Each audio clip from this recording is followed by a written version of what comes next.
906 Outdoors is brought to you in part by Christ, your Northwoods neighborhood store. Catching brookies on a small UP stream is not a bad way to spend the morning. Add in a couple for lunch at camp and it's pretty hard to beat. Fishing with just your typical hook, worm, and sinker. 9 million acres of forest, 1,700 miles of continuous shoreline, 4,300 lakes, 12,000 miles of streams, more than 300 waterfalls, 15 counties, 2 time zones, and 1 area code. Welcome to the Upper Peninsula. Welcome to 906 Outdoors.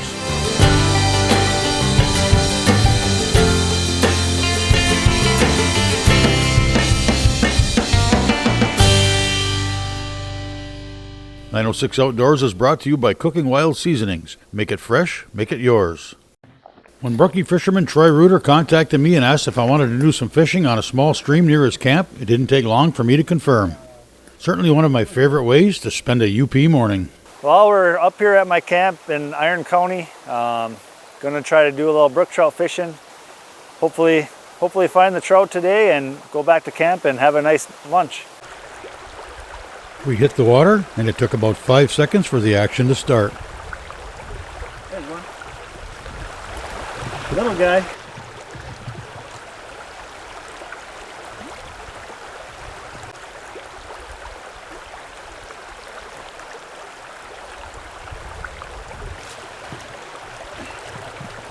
Little muncher.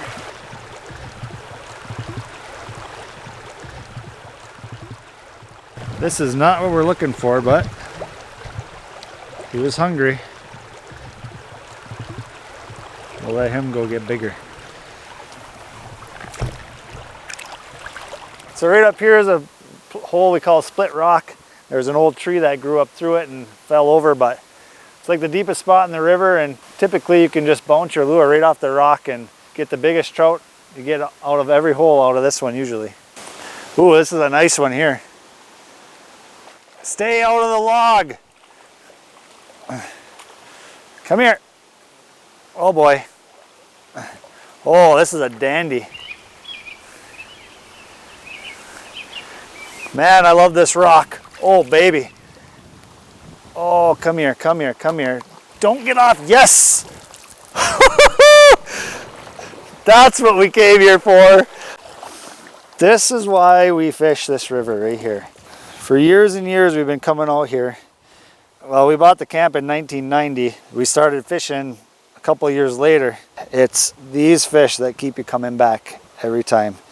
This, just a gorgeous fish. Yeah, about 11 inches.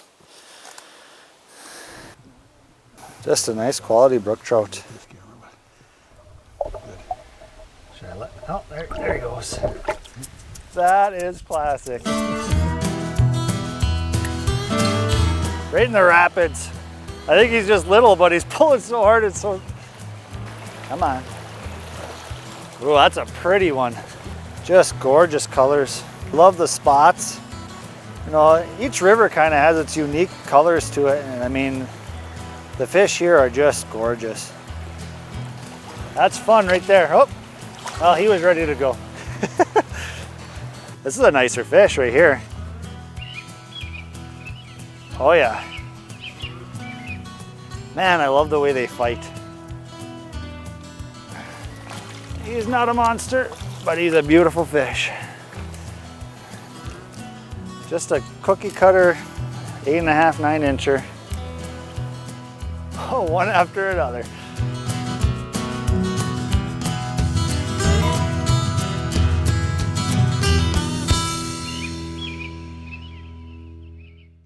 "906 Outdoors" is brought to you in part by Blades Bait and Tackle, your year-round connection to fishing Badenoch.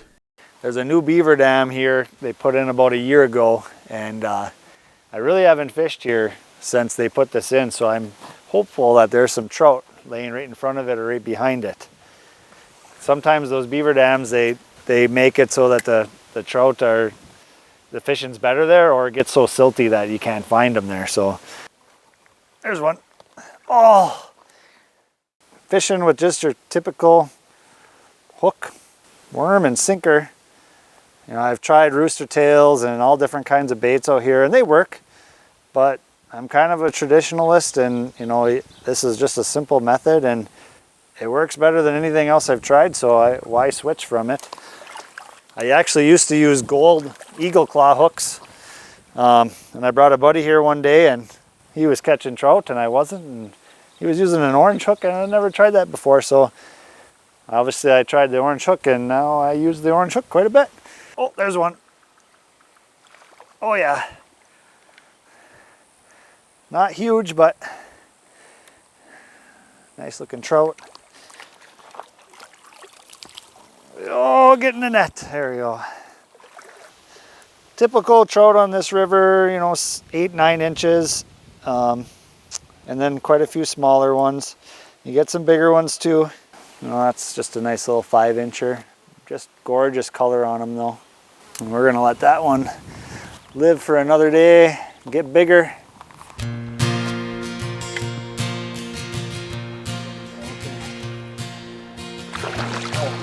Never mind, no I don't. Hey Sean. Come here, buddy. Come here. Don't do that. Come on. There we go, in the net. Yeah, and I'd say this is about your typical trout that you get out here. You don't get monsters, but you get good numbers. That's a typical trout here. 8-9 inches. Just beautiful coloring. Nice, he's tangled. Oh my gosh, he's going nuts. In the net. Woo! That's a nice one there. That's a nice fish right there. Probably another 10-incher.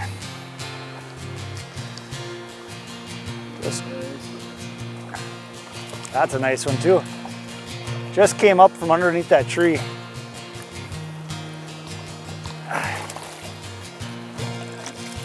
Whoa, get in the net. There we go. Sometimes they get a little too spunky. It's like a cookie cutter to the one we just caught.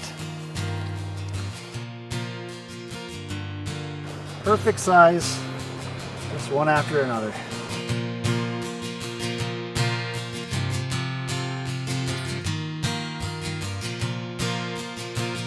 Oh, he came back. There he is. Oh my gosh, he's huge. Oh, please come and bite it again. Shoot. That was the biggest one of the day too. Oh my gosh. Oh, I hope he comes back. Please come back.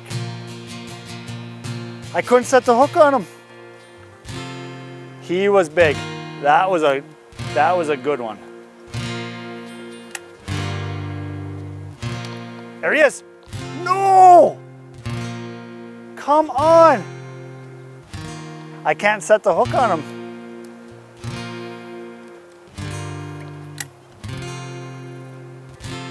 Come on. You bugger. That, oh my gosh. That is such a nice fish. He's got to come out of there. He's got to get it. Come on. Come hit it. There he is. Oh, he just swiped at it. Come on. Yes. Yes. Oh, baby. Oh, come on. Come here. Oh my gosh. Oh my gosh. No, no, no. Oh, come here. Where is he? Where is he? Where is he? Get in the net. Get in the net. Get in the net. Get in the net. Oh my gosh. That is awesome. He hit that thing probably 9 times. He wanted it so bad. Oh, is that a gorgeous fish? Oh my gosh. Oh my gosh. Look at this thing. This is one of the nicest trout I've ever caught on this river. This is, holy smokes. Look at this beautiful fish.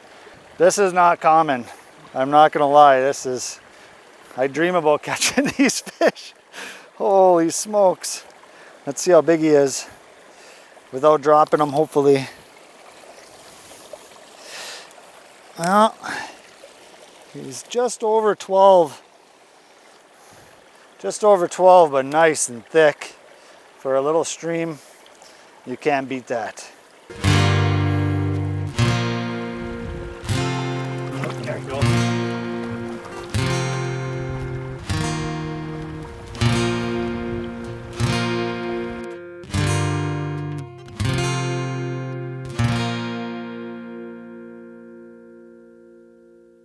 Today's show is brought to you in part by Rapid River Knife Works, home of Michigan's largest custom knife factory showroom.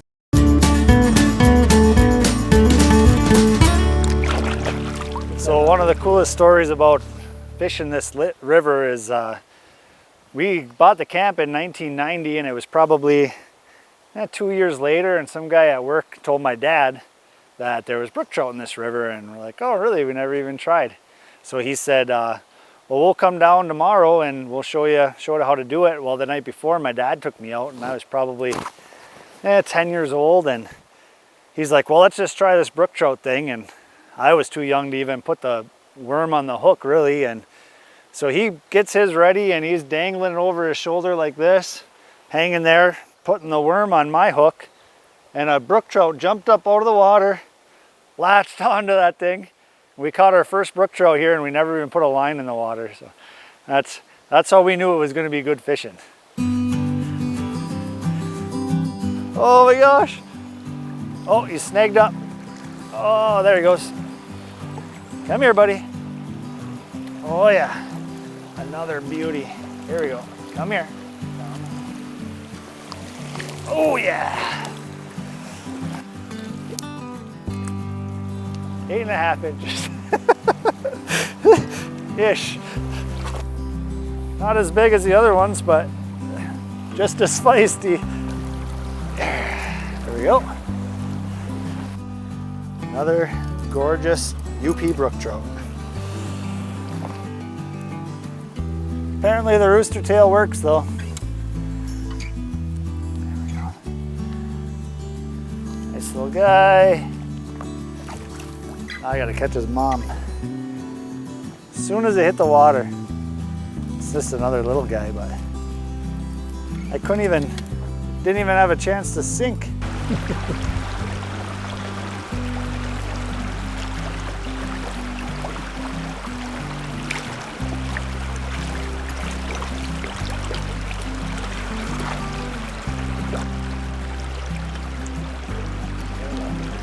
Oh, he's gone. Oh, right in the shallow rapids here. I normally don't catch fish right here, but nothing wrong with that one. So.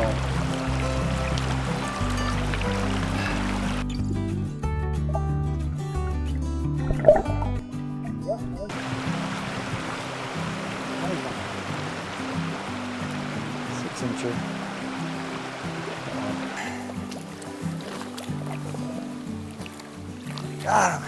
Oh yeah. Yeah, one on. Oh, it's really fun in these rapids. Little 5-6 incher feels like a 20 incher.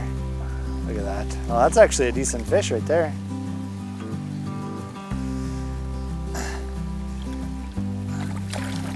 Oh, is that fun? Got one. Oh yeah, that's a decent fish. Now we're getting some size. There he is. Oh yeah. Oh, that doesn't get old at all.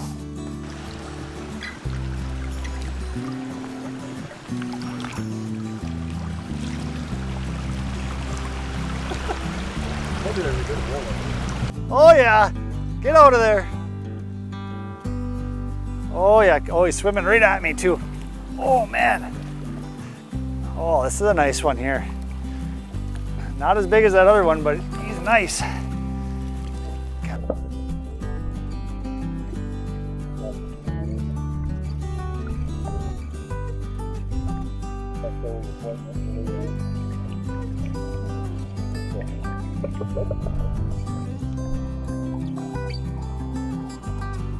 Well, when I talked about coming on this show, I was hoping to be able to catch some trout because I normally do, but I had no idea that we were going to have the day that we had. This just sums it up right here. Just been beautiful weather. You know, the fishing has been absolutely amazing, and I can't wait to go back to camp, cook some of these up on the cast iron, and have a great lunch after a morning of just reeling in as many trout as I could.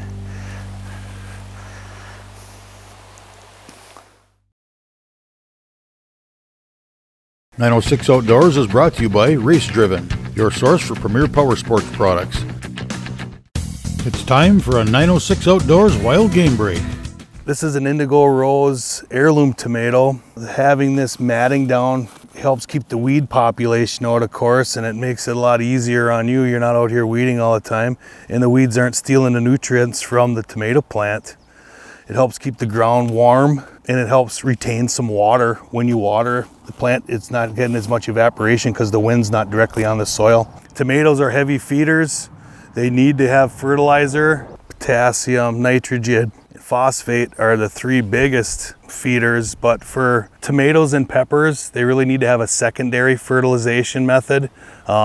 Epsom salt is a great fertilizer for tomatoes and peppers. Epsom salt is basically hydrated magnesium sulfate. The magnesium is a form of calcium, which helps the plants through blight and keeps the foliage green. The sulfite portion of it boosts chloroform production and helps with larger fruit, higher yield. It's really something that you should do with your tomatoes every couple weeks. It's a real simple solution. It's a tablespoon of Epsom salt per gallon of water. You mix it in a watering can, water around the outside perimeter of your tomato plant. Try to keep it off the foliage because it will burn the leaves. You can also add Epsom salt to your plant when you're planting it. Put a tablespoon of Epsom salt in the hole, put a light coat of topsoil or your potting soil over the top of the Epsom salt, and then plant the tomato on top of it.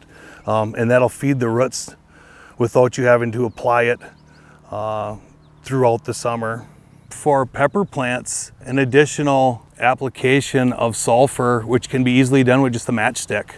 Place 2 matchsticks head first into the soil on either side of the plant root. I'd say about 3 or 4 inches away from the base of the plant.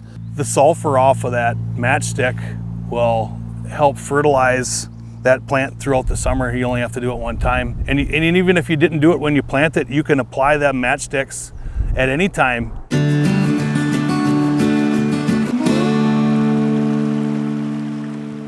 We certainly caught and released our share of brookies throughout the morning, but we did manage to slip enough into the creel for lunch at camp. Shelter,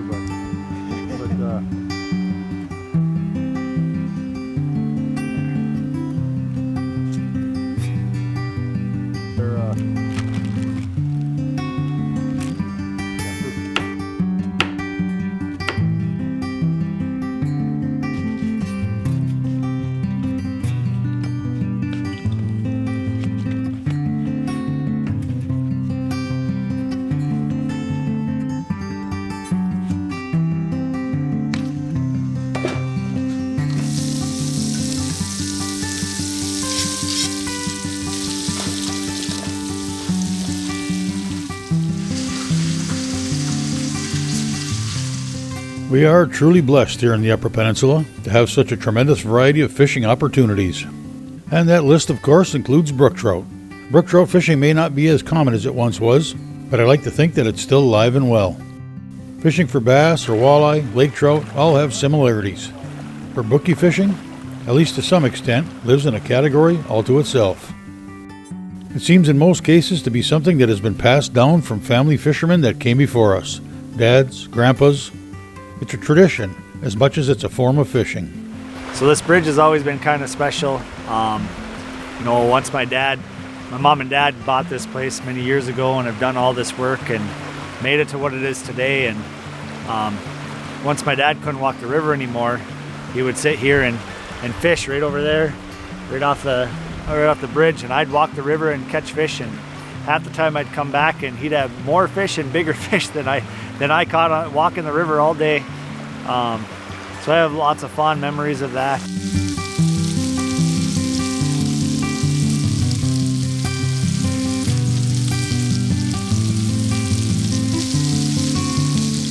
Really cool thing is just keeping the tradition going. My dad taught me to fish here, and I got 2 little girls both of their first fish were right here on this bridge. And I got a bunch of nieces, or my sister has 4 daughters and my brother has 2 daughters, and I'm pretty sure all of their first fish were off of this bridge. So trying to keep that, you know, kind of special in the family, and it's just a really special place that will hopefully stay in the family for generations.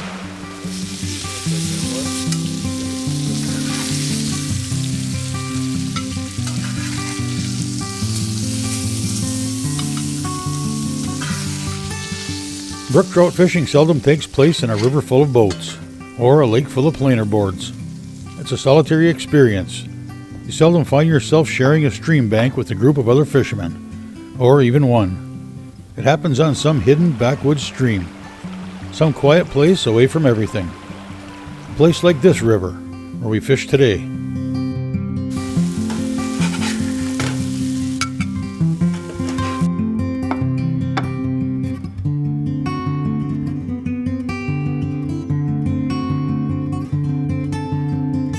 I noticed a poem on the wall in the camp, a poem written by Troy's grandfather that seems to speak to just such a place, and the value of time spent there.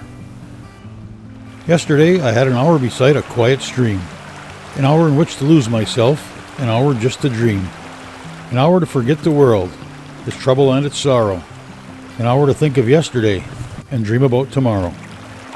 My troubles seemed to fade away, and life was like a flower. I smile upon the world today because of that 1 hour.